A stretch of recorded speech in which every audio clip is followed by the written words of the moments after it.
Pour ce matin, nous avons une histoire qui est soumise à l'examen de nos panélistes et puis de la communauté Espace Midi. Donc voici l'histoire en substance. Elle a été portée à notre connaissance par une de nos téléspectatrices. Alors, elle est mariée depuis un bon nombre d'années avec son époux. Jusque-là, tout va bien. On peut dire que c'est des gens plutôt heureux en couple.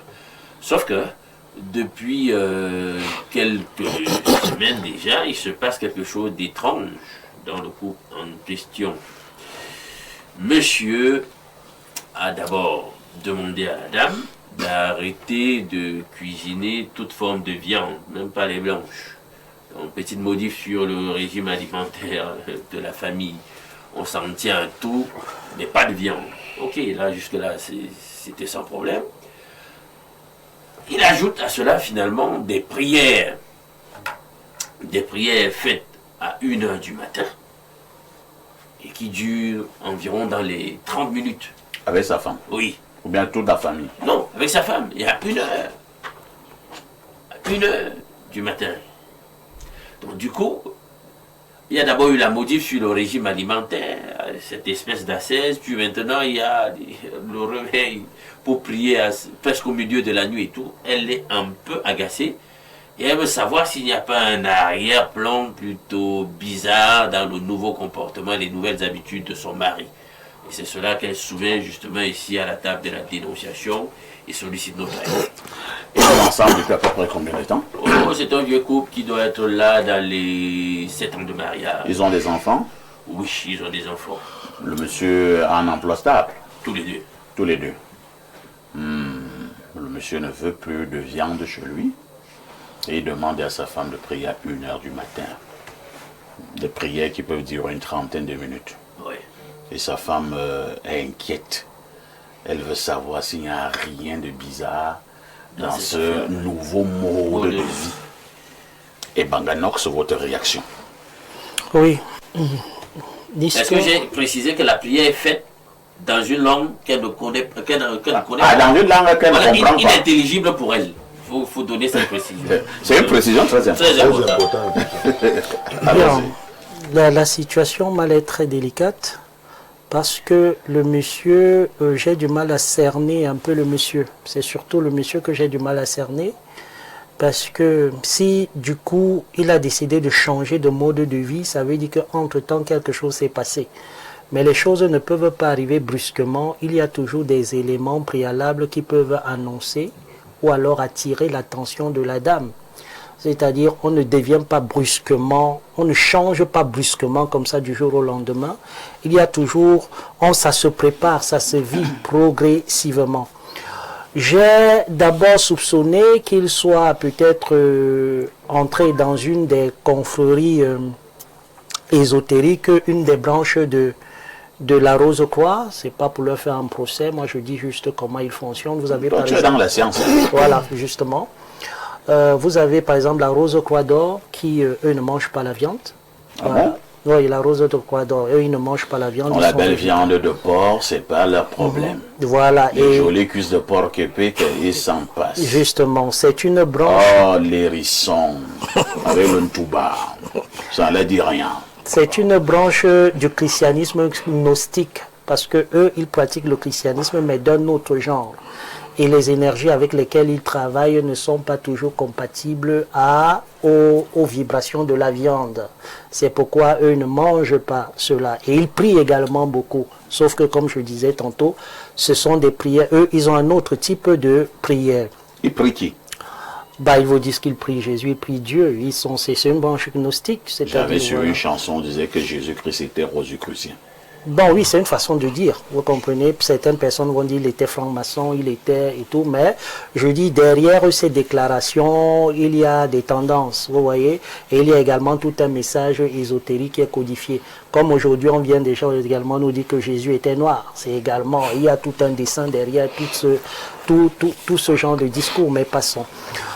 En dehors également de la Rose-Croix d'Or, il y a également d'autres branches yogi, c'est-à-dire ceux qui pratiquent dans certaines formes de yoga, où il est interdit justement de manger la viande. Eux aussi ont leur type de prière et de méditation. Bon, quand la femme dit qu'elle prie, que son mari prie la nuit, c'est trop vague. Vous comprenez? C'est tellement vague qu'il devient difficile vraiment d'identifier le cercle auquel appartiendrait son Et que mari. quand le monsieur prie, le gars prononce et prie dans une langue que la dame, elle ne comprend pas. Justement, vous voyez donc que tous ces éléments deviennent difficiles pour apprécier exactement la situation. Ce qui est sûr, c'est que si le monsieur a changé, ça veut dire que forcément, il appartient à un nouveau siècle, ou alors il a décidé simplement de pratiquer une nouvelle doctrine, mais qui jusqu'ici est difficile à cerner ou à distinguer. Quoi qu'il en soit, On va chuter. Oui, je vais chuter par là. Quoi qu'il en soit, c'est en train de créer un problème dans la famille. Et le conseil que je peux donner à cette femme, c'est de convoquer, par exemple, ou de saisir un frère ou un parent de son mari pour développer pour une sorte d'assise afin de discuter. Parce que là, c'est compliqué. Des gens ne savent pas où il appartient, il prie dans une langue que lui seul comprend et son régime de vie a changé, c'est compliqué. Je crois qu'il faut un dialogue entre lui, les membres de sa famille pour saisir pleinement la situation. Je peux d'abord m'arrêter à ce niveau. C'est vrai que si j'étais en face de la dame, j'allais lui poser une question.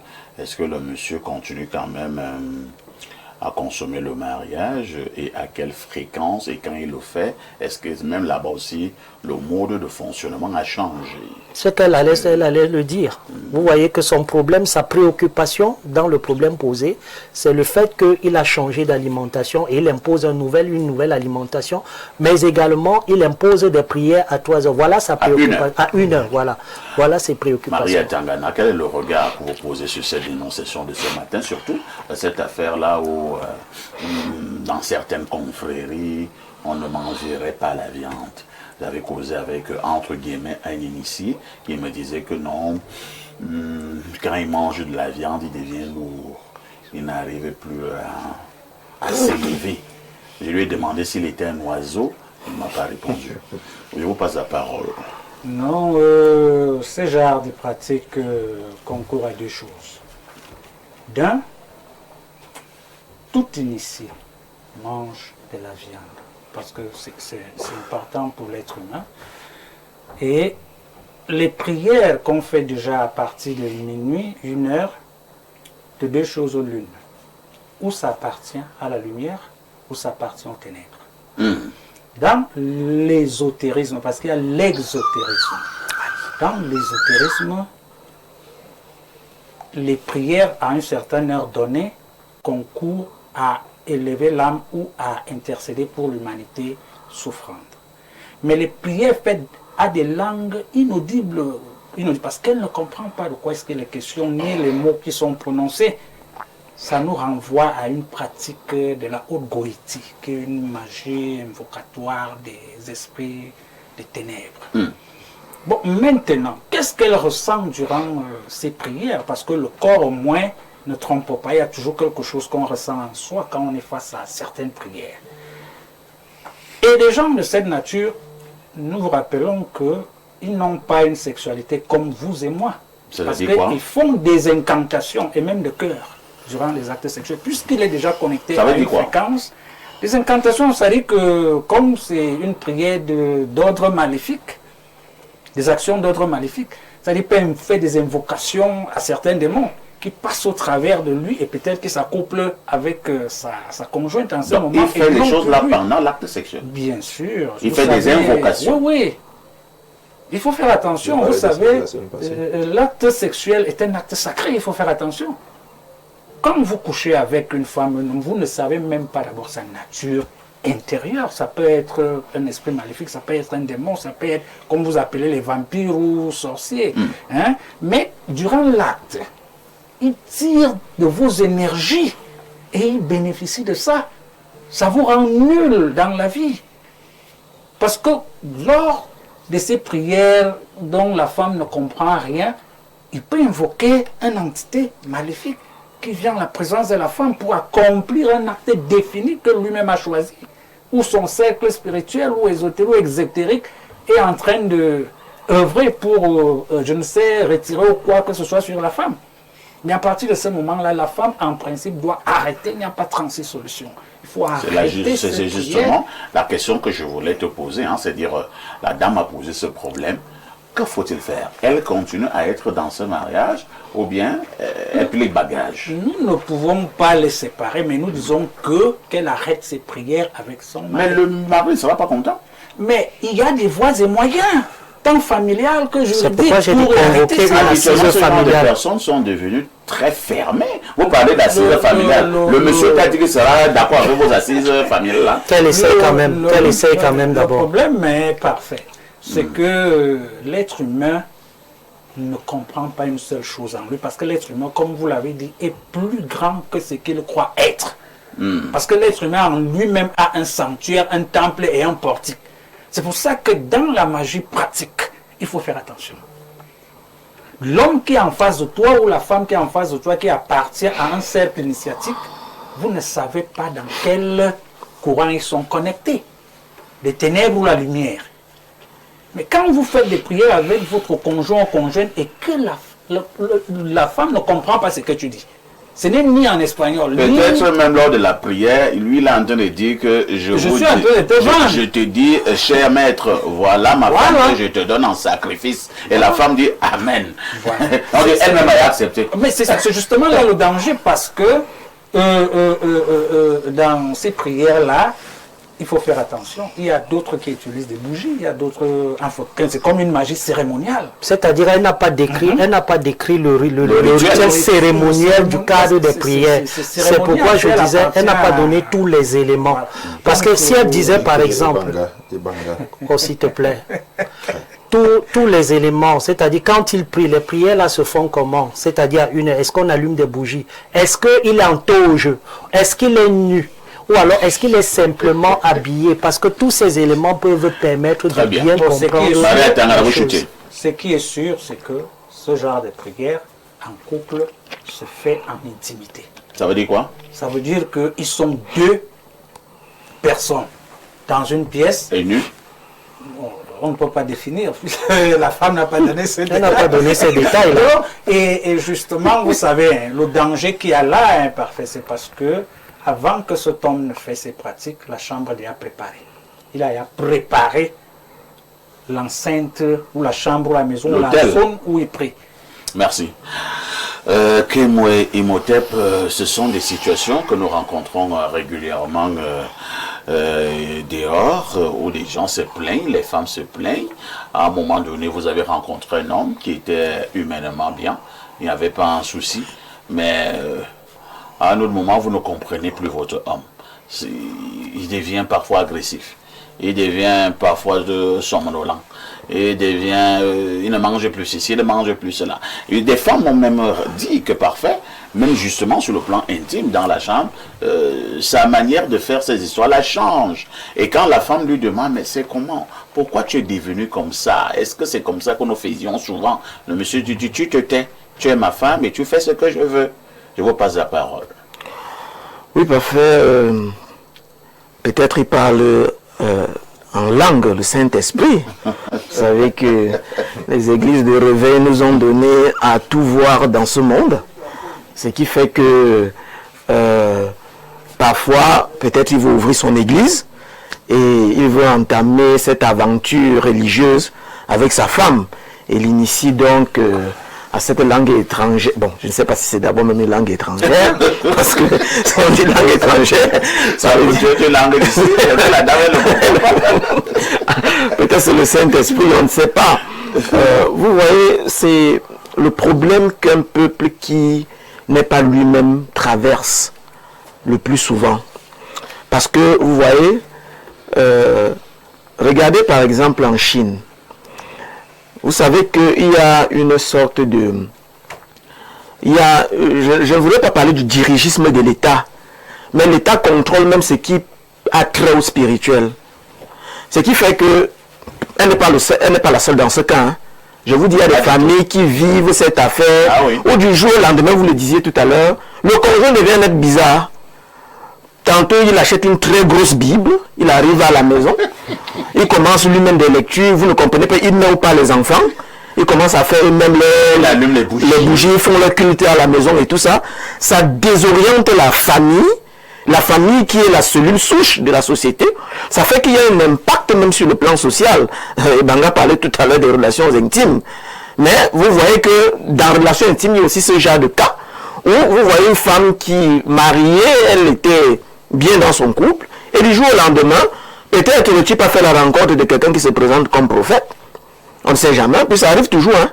Et les femmes sont aussi beaucoup victimes de ça. C'est-à-dire, elle peut marcher, arriver en route, elle trouve un type qui lui parle des choses, elle arrive, elle prend tout, elle vend à la maison. Un monsieur qui lui demande de naître de nouveau. De nouveau. Elle part à la maison, elle ramasse tout, elle vend. Parce que soit c'est l'œuvre du diable et il faut qu'elle recommence une nouvelle vie. Donc il y a des choses de ce genre. C'est vrai que Jésus lui-même avait dit quelque part hein, que pour venir à moi, il faut retourner et donner tout ce que vous aviez. Bon, le pasteur lui-même a donné quoi? Pourquoi ce ne sont que ces fidèles qui doivent donner tout ce qu'ils ont? Lui-même il donne quoi? Voilà toute la problématique aujourd'hui. Non, il ne donne pas l'évangile parce que s'ils lisent même l'évangile, Paul dit que il n'exige rien de personne, il travaille de ses propres mains pour survivre. Il était prédicateur, d'après la version biblique, lui-même il prêchait, il était prédicateur, mais il travaillait pour vivre. Quels sont ces gens qui pensent que le fait qu'ils tiennent une Bible et qu'ils montent sur une chaire les permet d'avoir tous les biens de la terre sans toutefois œuvrer quelque part? Donc il y a cet ensemble de choses qui font que, voilà une dame, qui, bon, on ne peut pas déterminer, hein, on ne peut pas déterminer maintenant le monsieur est dans quoi, on ne peut pas déterminer. Et il y a un foisonnement ces derniers temps de ce genre de pratiques, c'est-à-dire qui viennent de tous les horizons.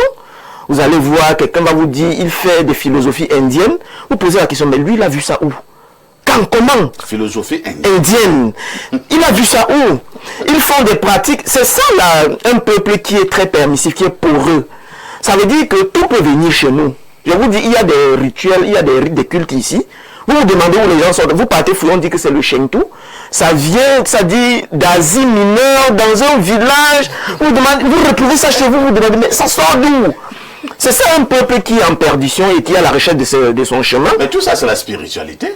Je veux bien que ce soit la spiritualité. Mais, je vous dis, vous ne pouvez mieux connaître ce que vous faites que ce que vous avez fait. C'est-à-dire que je ne peux pas mieux maîtriser le christianisme qu'un latin. C'est pas possible. Je ne peux pas maîtriser le judaïsme qu'un Israélien, qu'un juif. Je ne peux pas. Même l'islam. Même l'islam, je ne peux pas maîtriser mieux l'islam qu'un arabe. Parce que premièrement, c'est sa culture. Il sait de quoi il est question. Donc s'il parle de ça, vraiment, il a les armes pour parler de ces choses-là. Donc les Africains gagneraient donc à redevenir eux-mêmes. Et c'est ça la question fondamentale.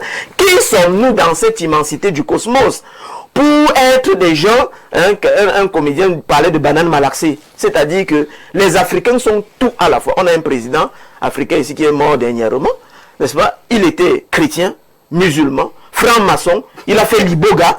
Mais vous vous demandez, mais finalement il est qui? On le classe où? On le filme comment? On devient une sorte de brocante. De brocante, ça dit que, et c'est ça qui fait notre faiblesse de manière fondamentale. Et l'Occident l'a compris. Pourquoi est-ce que les Africains... Moi, je préfère quelqu'un qui dit qu'il est musulman. Vraiment, il assume son islam. Pas être musulman la nuit, tu le vois, il est chez Alamimbu. Il dit qu'il y a quelque chose qui ne va pas chez moi. Les chrétiens sont champions pour ces affaires-là. C'est-à-dire, en journée, il est là, il te dit qu'il n'y a que Jésus qui sauve. Mais la nuit, tu pars à la brique. Tu le trouves quelque part là. Il est en train de chercher, ça ne va pas. Il y a le truc qui marche sur mon toit à la maison. Qu'est-ce que je peux brûler? Il n'appelle plus Jésus. Il n'appelle plus Jésus. C'est la preuve qu'il n'est plus lui-même, c'est un être dispersé. Et voilà une famille qui est en train de prendre un coup, comme celui-là, puisque si le père lui-même est déjà désorienté, c'est la famille en elle-même qui sera désorientée. Donc, il est question que la femme donne plus d'amples explications, des informations sur l'affaire pour qu'on essaie de voir ce qu'il y a lieu de faire. Imam Cheikh Ali, la femme veut quand même un conseil, même si certains sur ce plateau estiment qu'il y a certains détails qui manqueraient. Mais en l'état actuel des choses, que devrait faire cette femme? Elle doit continuer à assumer ces pratiques-là sans rien dire, ou alors elle doit quand même voir comment, entre guillemets, se protéger. Ok, parfait. Ici, c'est qu'il faut d'abord comprendre, c'est est-ce que ce monsieur-là, depuis qu'il a commencé ces pratiques-là, est-ce que son train de vie a changé? Est-ce que sa situation économique a changé? C'est très important. Au regard de ce que Alain nous a dit, je pense qu'il est en train d'initier sa femme. Cheikh Ali, vous avez connu un certain Saint-Désir Etango? Oui. Il était dans ces pratiques-là depuis, mais son train de vie n'avait jamais changé. Hein. Non, c'est des questions qu'on se pose pour savoir. Donc il n'est pas dit de manière claire que dès que tu entres dans certaines de ces choses, ton train de vie change. Parfait, ici. Dans l'initiation mystique, il y a plusieurs possibilités. Vous pouvez être initié dans un cercle ésotérique, vous devenez pauvre toute votre vie. Hein. D'abord, on en connaît beaucoup qui sont dans la franc-maçonnerie, Rose-Croix, qui ne sont rien, qui n'ont rien. Ils sont francs-maçons, mais ils n'ont rien. Ils sont rien même dans la communauté. Ils sont ces malades-dedans. On les balance à gauche, à droite, on les utilise et autres. Donc, la femme là, elle peut être, on est en train de, son mari est en train de l'initier, soit il est en train de la vendre, comme on dit. Toi, tu m'inities et tu parles des choses que moi je ne comprends pas. Bon, maintenant, quand tu m'inities, je dois donc comprendre ce que tu dis. Parfait, ici, nous en islam, on a ce qu'on appelle le diagnostic. Quand on a affaire à ce genre de situation-là, on doit interroger l'individu, la femme. Parce qu'il y a des secrets, des choses que souvent ne disent pas. Il y a des choses qui sont cachées. Bon, elle vient peut-être parler quand c'est déjà atteint un niveau où elle ne maîtrise plus la situation. Et tenez-vous tranquille, parfait, ici. Parfois, ce sont nos épouses qui nous poussent à l'entrée dans n'importe quoi à cause de leur esprit matérialiste. Beaucoup d'hommes sont entrés dans la magie, la société, parce que l'épouse va avoir un iPhone.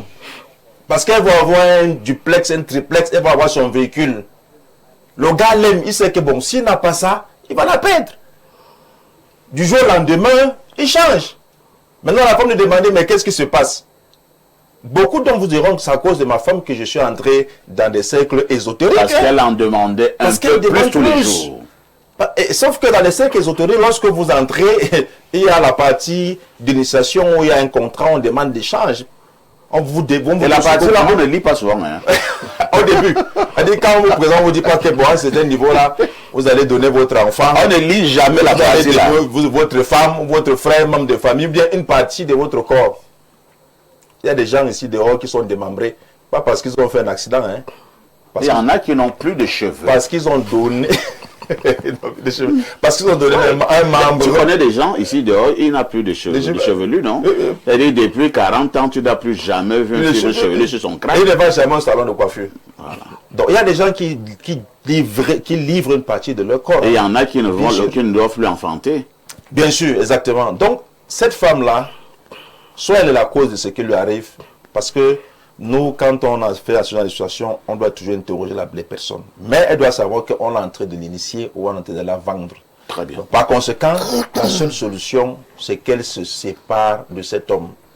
Que ce soit avec l'intervention de la famille ou sans intervention de la famille, elle doit déjà prendre ses distances. Elle arrête ce genre de pratique. Et ce monsieur, les prières, quand il prie en une langue qu'elle ne comprend pas, elle doit comprendre que le gars est dans ces histoires de mantras. Incantations. Dans les incantations diaboliques, il invoque les esprits. Elle dit ça dure 30 minutes. Non. Il répète seulement une formule. Il répète une formule. Ce n'est pas une prière, une longue prière où on lit tout un livre. Non. C'est des formules qu'il répète plusieurs fois pour pouvoir ouvrir l'accès. L'accès aux esprits. Oui, le portail. Pour pouvoir ouvrir l'accès aux esprits qui vont venir assister à cette cérémonie-là. Quand ils ne sont pas seulement deux dans la chambre, parce que quand ils disent que nous sommes deux, ils ne sont pas deux. Il y a les esprits que le monsieur invoque. Parce que dans ces incantations, il y a les noms des esprits qu'il prononce. C'est pour ça que beaucoup de nos amis qui prient en langue, les gens ne savent pas.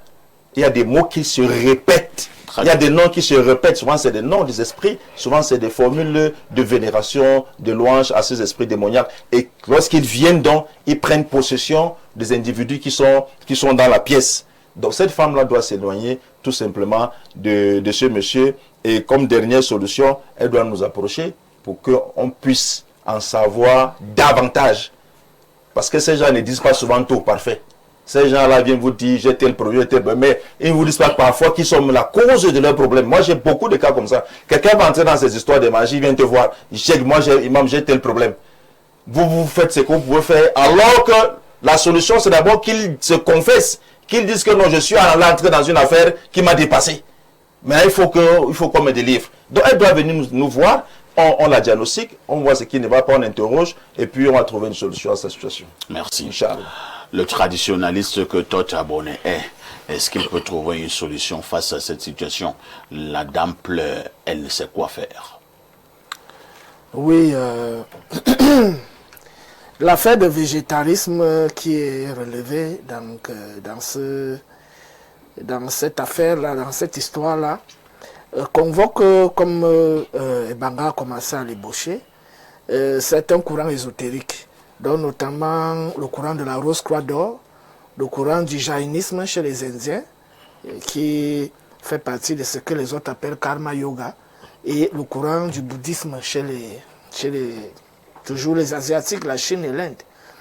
Et la raison, c'est que quand on mange la viande, ça alourdit l'énergie, ça alourdit l'esprit, et ça ne permet pas à l'esprit, bon, pour ceux qui veulent faire des sorties astrales, ça ne facilite pas la tâche à l'esprit. Moi, je vois mes grands-pères au village qui mangeaient beaucoup de Justement, viande et qui faisaient de très grandes sorties. J'en venais. Est-ce que ce n'est pas... on ne devrait pas dire que, bon, ils sont encore au petit niveau? Non, en réalité, c'est une meilleure manière de les préparer à se faire pomper les énergies. Ah bon? Voilà. Parce que il y a d'autres pratiques qui s'en suivent. On peut vous pomper les énergies par les mantras, on peut vous pomper les énergies par des rites sexuels, les pratiques de sodomie. Ah bon? Et autres, oui, bien sûr. Donc, on les rend légers et pour être facilement absorbables. Bon, quand vous voyez les pygmées en forêt, ils se nourrissent de quoi? Ils mangent la viande, mais quand le pygmée fait la sortie astrale, il va très haut. Tension. Très haut. Il ne reste pas au petit niveau, il s'en va. Donc, et puis ils utilisent les peaux de chat tigre, ils maîtrisent les codes en fait. Donc, celui qui me dit que lui ne mange plus la viande, ben, les premières raisons qu'il donne aux profanes, c'est que on ne doit pas tuer. Dieu a dit qu'on ne doit pas tuer. Donc, mais quand il mange le poisson, là, on ne le tue pas. Justement, tout ce qui a le sang, il ne mange pas. Il ne mange pas. Mais même quand il mange le tegolo ndolé, c'est un être vivant. La sève, c'est le sang du ndolé. Mais il va t'expliquer que... Il va t'expliquer que... Il va t'expliquer que quand il cueille le papaye ne meurt pas. Quand il coupe les feuilles de tegou, le tegou reste debout. Quand il enlève les tubercules de maïs, on n'arrache pas le maïs, on enlève les tubercules. Quand il va enlever les pieds de maïs, il ne casse pas la tige de maïs, il enlève les pieds. Voilà les explications qu'ils vont donner. C'est-à-dire que le végétalien ne tue pas le végétal. Donc, bon, mais la question, moi, je vais maintenant plus loin. Quand vous respirez, les insectes que vous avalez là, vous ne les tuez pas. Quand vous marchez sur terre, les fourmis que vous piétinez, sans savoir, vous ne les tuez pas. Donc, parce qu'il faut aller loin, ils ont des justificatifs, mais pour les attraper à la gorge, donc, on commence maintenant à élever le niveau. Donc, moi je dis peut-être qu'il faut éviter les excès de viande. Tout à fait. Il faut être très équilibré au niveau de l'alimentation. Là, on peut se comprendre. Mais je vais aussi mentionner quand même que quand tu évolues dans la spiritualité, que ce soit même la spiritualité africaine, il y a des choses, il y a des interdits. Hein. Il y a des interdits. Chez nous, les États, nous, on ne mange pas le serpent. En principe. Mais il y a ceux qui sont... Bon, si vous ne mangez pas le serpent, ça a une explication. C'est ce que je dis. C'est parce que c'est votre totem. Voilà. Donc vous ne mangez pas vous-même. Voilà, effectivement. Donc c'est la sorcellerie. Un peu comme les gens qui ont un contrat avec l'eau, ne mangent pas tout ce qui sort de l'eau. Voilà. Maintenant, il y a aussi ceux qui ne mangent pas le porc, comme les musulmans. Mais avant les musulmans, avant les juifs, les initiés, les grands initiés, les prêtres égyptiens ne mangeaient pas parce qu'ils considéraient le porc comme un animal septien, c'est-à-dire l'incarnation de Seth en fait. Donc, un animal souillé. Et même la science montre le degré de toxicité de la viande de porc. Donc, même chez nous, les gros initiés chez nous ne mangent pas le porc. Donc, ça ne commence pas avec les musulmans ni avec les juifs. Si on commence à dire chez nous, les bêtis qu'on ne mange plus le porc, la dot n'aura plus de sens. Non, mais on dit pour les gros initiés. Pour les initiés. La peuplade peut manger tout ce qu'ils veulent manger. On n'interdit pas. Les interdits commencent au niveau de la discipline initiatique. Tu vois, on te dit par exemple que tu ne dois pas coucher avec la femme en plein midi. Parce que quand le soleil est dans son zénith, il déploie des fortes énergies. Quand tu libères, ça te vide en énergie. Voilà, donc il y a des codes. On t'explique pourquoi. Ce n'est pas qu'on te dit seulement de ne pas le faire. comme l'un des codes également que certains initiés ont, 7 ans, c'est que leur main de pouvoir, quand ils font l'amour avec la femme, ne touche pas le sexe de la femme. Voilà. Donc, il y a... En fait, quand on te dit pourquoi. Ce qui est mauvais, c'est qu'on te dise une chose sans jamais te donner l'explication qui est cachée derrière. Donc, tout ce que je peux dire et proposer à cette femme, et d'abord, les histoires de langue qu'on ne comprend pas là. Je suppose que quand la femme, là, si elle a un emploi, elle a quand même fréquenté. Elle va pouvoir distinguer le latin, bon, sauf si elle ne comprend pas le grec, mais elle va quand même savoir que... Si c'était le latin, elle pouvait savoir que ça quand même une langue latine, tout ça, voilà. Le latin au grec, tout ça. Oui. Mais elle n'arrive pas à coller même... Peut-être qu'il parle en hébreu, peut-être qu'elle ne comprend pas le hébreu. Ce sont des noms, ce sont des noms. Non, ça peut aussi être qu'il parle en hébreu. En hébreu, hein? Pourquoi tu choisis seulement l'hébreu? Parce que très peu de nous ici là, combien de personnes comprennent le hébreu? Donc si quelqu'un parle le hébreu, tu le l'hébreu, nous sommes en plein par contre le latin nous est plus familier via l'église catholique romaine.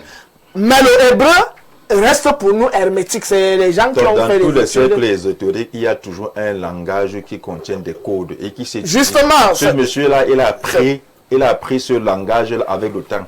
Tout simplement, et dans ce langage-là, c'est des noms des esprits. Si vous écoutez. Non, c'est mon temps de parole. C'est pas toi. Non, je te relance. Non, c'est pas toi le modérateur. Non, c'est vrai. J'étais en train de dire que... Non, Imam, toi ne veux pas. Allez-y, toi.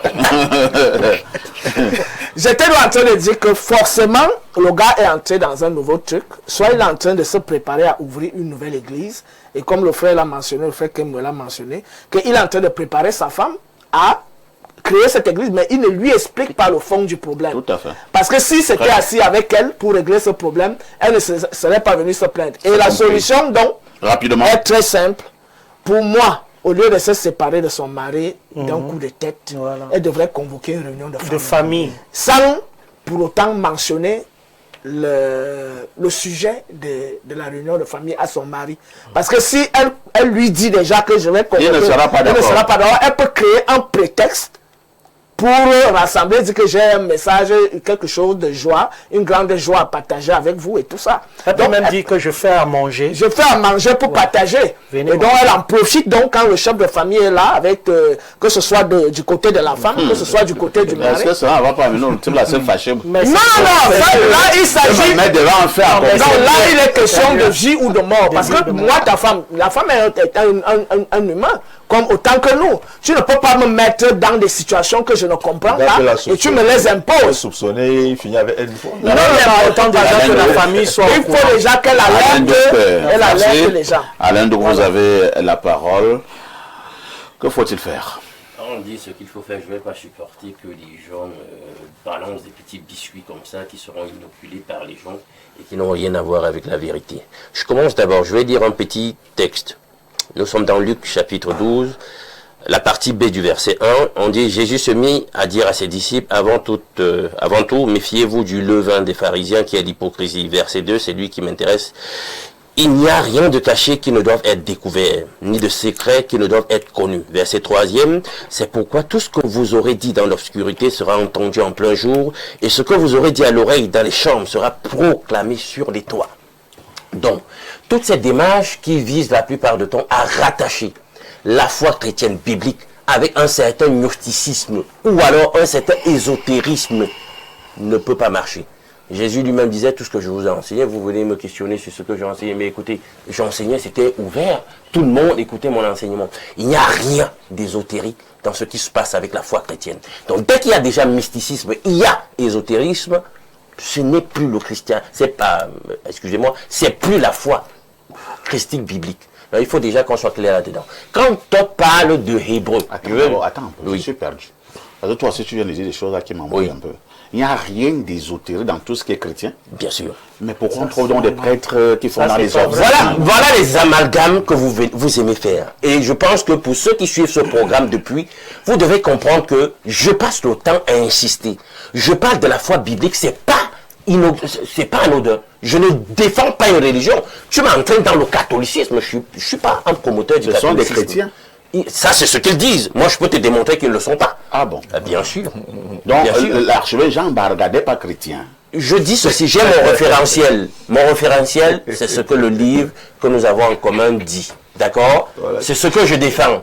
Maintenant, si tu veux défendre des systèmes organisés, et je le dis toujours ici, ce sont d'abord des systèmes politiques. Je n'arrête pas de vous le dire, mais vous vous entêtez. Donc, tu ne vas pas parler de la foi que moi je défends, et tu m'associes en catholique. Je n'ai pas les mêmes fondements que lui. Ni doctrinaire, ni autre chose, ni spirituel. Il faut déjà qu'on soit clair là-dessus. Donc, ce que je dis n'engage que moi. Je ne peux pas m'associer au catholicisme. Bien. Maintenant, sur le hébreu. Je veux bien croire parfait, et là je suis peut-être un tout petit peu acheteur de ce que Kenmo a dit. Il y a des auteurs que j'ai lus il y a quelque temps, et ils sont très sentencieux sur la question d'un soi-disant parler en langue. Ah non. Je vais citer ici le docteur allemand Martin Kobialka. Dans un de ses ouvrages que j'ai parcouru, il a mené une enquête. L'ouvrage, c'est Révolution Vatican, et pas justement dans un des chapitres de cette problématique. Il aborde la problématique du parler en langue dans les églises dites charismatiques et de réveil évangélique, etc. Et il démontre au travers de son étude que près de 90% de ceux qui disent parler en langue sous l'inspiration du Saint-Esprit ne le font pas sous l'inspiration du Saint-Esprit. J'ai lu un autre auteur américain, et lui il est allé plus loin, plus brutalement. Il appelle ça le parler en langue de pipère. C'est peut-être à ce niveau que je serai acheteur de ce que Kenmo a dit à ce sujet. N'accordez pas foi à tous les esprits. Il faut vraiment sonder les esprits et voir ceux qui sont effectivement de Dieu, du Saint-Esprit, etc. C'est pas parce qu'on dit que c'est le Saint-Esprit que ça en est un. Ça peut être tout simplement des mantras. Exactement comme l'imam le disait. Maintenant, sur la question du hébreu, je veux bien croire. Il y a un gnosticisme lié à cette culture qu'on veut bien étiqueter comme étant hébraïsme. Mais lorsqu'on parle de hébreu aujourd'hui, ben écoutez les amis, quand vous parlez de hébreu, vous parlez de quoi? Techniquement, pour ceux qui comprennent de quoi nous sommes en train de parler.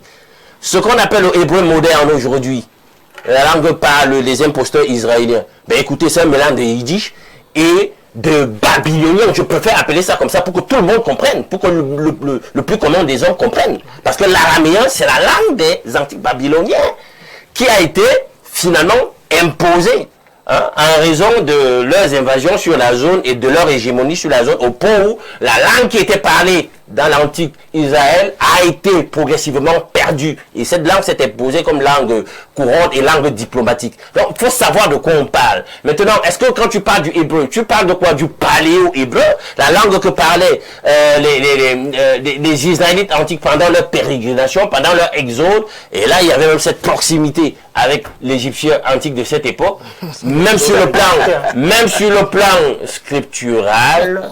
Et là, on voit bien que l'usage de la langue en question a été perdu, donc tu ne peux pas parler de ce hébreu-là. Donc évitons les amalgames, on entre dans des choses, on vomit des choses, sachant que ceux qui sont là n'ont pas forcément la technicité requise pour comprendre et critiquer ce que nous sommes en train de dire. Donc on ne peut pas parler, si on parle de hébreu, il faut exactement dire de quoi il est question. Maintenant, aidons la dame. Madame, votre cas, je partage l'avis de ceux qui pensent qu'il y a anguille sous roche. Je pense que la moindre des choses, si vous voulez gagner même votre épouse à un mouvement religieux ou spirituel, vous lui faites l'économie de la situation. On doit avoir son consentement. Parce que là, je vois qu'on sinue, là, on veut la prendre, on veut l'enrôler. Hein? On fait un prosélytisme très détourné. On veut la mettre face au fait accompli. Ça, ce n'est pas très loyal. Le monsieur doit prendre la peine de lui expliquer exactement les tenants et les aboutissants de cette nouvelle foi, de ces nouveaux exercices spirituels. Si elle est d'accord de continuer dans de telles conditions avec lui, elle continue. Si tel n'est pas le cas, je pense qu'elle se retire, et notamment quand elle aura toutes les informations pour juger que vraiment ce qui est en train de se passer là avec le monsieur n'est pas orthodoxe. Lisons rapidement quelques contributions de nos téléspectateurs à travers le monde. Bonjour, monsieur Parfait, ici, la référence de la modération. Je suis étonné de voir le docteur Kenmo sur votre plateau ce matin. Cela me rend tellement heureux de le savoir en bonne santé depuis sa disparition dans une autre émission. Ce monsieur est un moulin de la connaissance spirituelle. Avec lui, un silence s'impose. C'est signé Bakou Fabrice depuis Douala.